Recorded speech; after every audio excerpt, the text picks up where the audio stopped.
الحمد لله رب العالمين.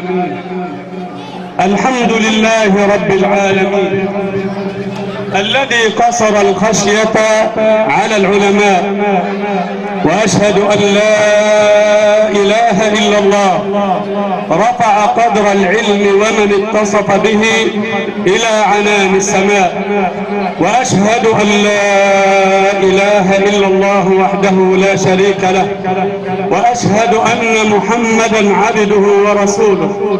أخبر صلى الله عليه وسلم أن العلماء ورثة الأنبياء، علمه شديد القوى فما نطق عن الهوى وما كان إلا وحيا يوحى.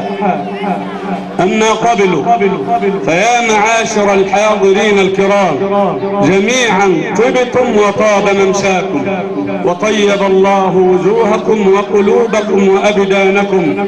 نسأل الله العلي القدير الذي جمعنا لغرض كريم، الحب في الله، لأستاذنا الأستاذ فوزي الصباحي الباز، أن يجمعنا بحبيبنا محمد صلى الله عليه وسلم في مستقر رحمة ربنا عز وجل، وفي دار مقامة المصطفى صلى الله عليه وسلم.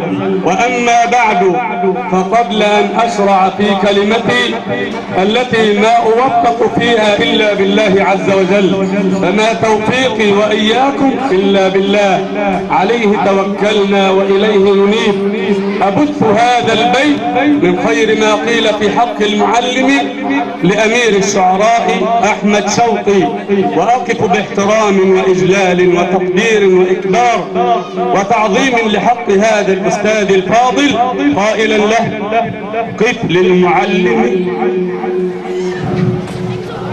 وابتل تبجيلا، كاد المعلم أن يكون رسولا.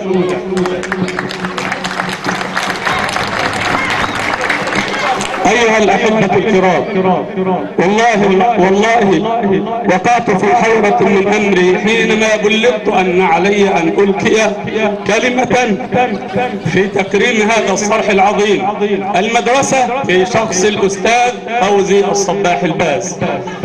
هل أرتجل خطتي أم أسطر ما ورد إلى ذهني وقلبي من خواطر؟ فاخترت الأخيرة، لعل لا كلمة مما أريد أن أبثها لحضراتكم فتوه مني، لعل هذه الكلمات أن تحمل غيظا من فيض مملوء بالحب والتقدير والإجلال لشخص الأستاذ فوزي الصباحي الباز. وإن كنت في عمل لم أشرف بالعمل تحت قيادته إلا أنني أضبط من خدم معه مع الأستاذ فوزي، فإني أجزم بما لا يدع مجالا للشك أن الأستاذ فوزي مثال في نقاء القلب وحسن السريرة وهدوء الطبع وخفض الصوت وبشاشة الوجه، ولا أزكيه على الله، نحسبه على خير والله حسيبه. قال رسول الله صلى الله عليه وسلم: انثروا في وجه المداحين التراب. نحن لا نمدح، نحن نحسبه على خير ولا نزكيه على الله، وهو في كل أحواله تلك يظهر مكارم الأخلاق ويبطنها عملا بقول رسول الله صلى الله عليه وسلم: إنما بعثت لأتمم مكارم الأخلاق. فظل طوال مدة عمله التي تزيد عن 35 عاما قدوة حسنة، لين الجانب، شحيح الغضب لا يغضب، عملا بقول رسول الله صلى الله عليه وسلم: لما ذهب إليه الأعرابي قال: يا رسول الله أوصني، قال: لا تغضب. فردد مرارا السائل وردد مرارا المجيب صلى الله عليه وسلم، قال: لا تغضب. شحيح الغضب، محبوبا من الجميع، في التزام متناهي، ظل يسعى دائما إلى بث نوع من الشعور بمراقبة العبد لربه في كل أحواله. ولقد وصل هذا المعنى إلى طلابه ومجموعة المعلمين والمدرسين من زملائه العاملين تحت قيادته، يخرج في الصباح الباكر مصليا الفجر مبتغيا البركة من الله عز وجل، عملا بقول رسول الله صلى الله عليه وسلم: اللهم بارك لأمتي في بكورها. فكان يبتغي البركة بصلاته الفجر وتبكيره إلى المدرسة. وآخر من يخرج كان أول من يدخل إلى المدرسة وآخر من يخرج منها، حمل عبء المسؤولية التي ألقيت على كاهله.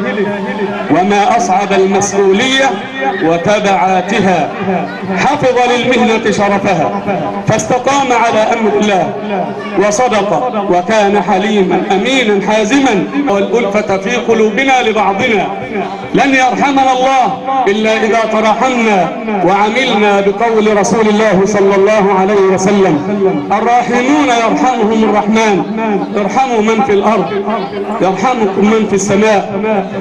وقال الشاعر: ألا إنما الأمم الأخلاق ما بقيت، فإن هم ذهبت أخلاقهم ذهبوا.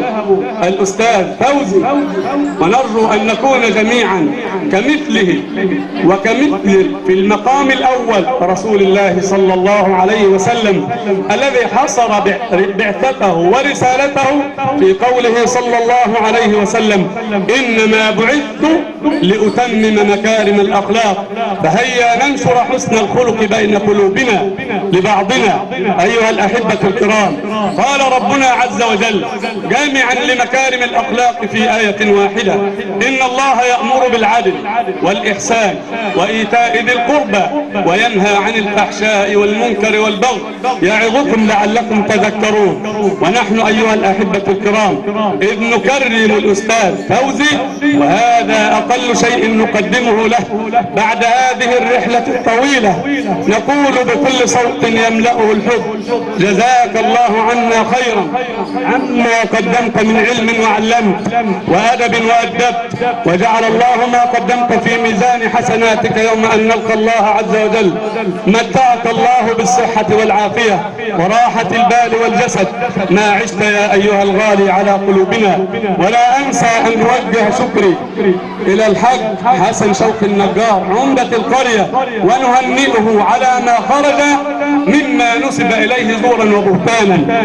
أيها الأحبة الكرام، تقديري إلى السادة الزملاء زملاء المهنة والكفاح والعمل الشريف، فأنتم في أشرف مجال يعمل فيه الإنسان، مجال العلم الذي من أخذ به أخذ بحظ وافر. جزاكم الله خيرا عن تقديركم لأستاذنا الأستاذ فوزي وتكريمه. ولقد أتعب الأستاذ فوزي من أتى بعده بحسن فعاله وخصاله وأخلاقه في إدارته للمدرسة. اللهم وفق من جاء بعده أن يسير على دربه وأن يزيد في معاني الخير. نحسبكم جميعا على خير ولا نزكي على الله أحدا. ويا أيها الكريم الأستاذ فوزي، هنيئا لك بسن السعد الذي وصلت إليه.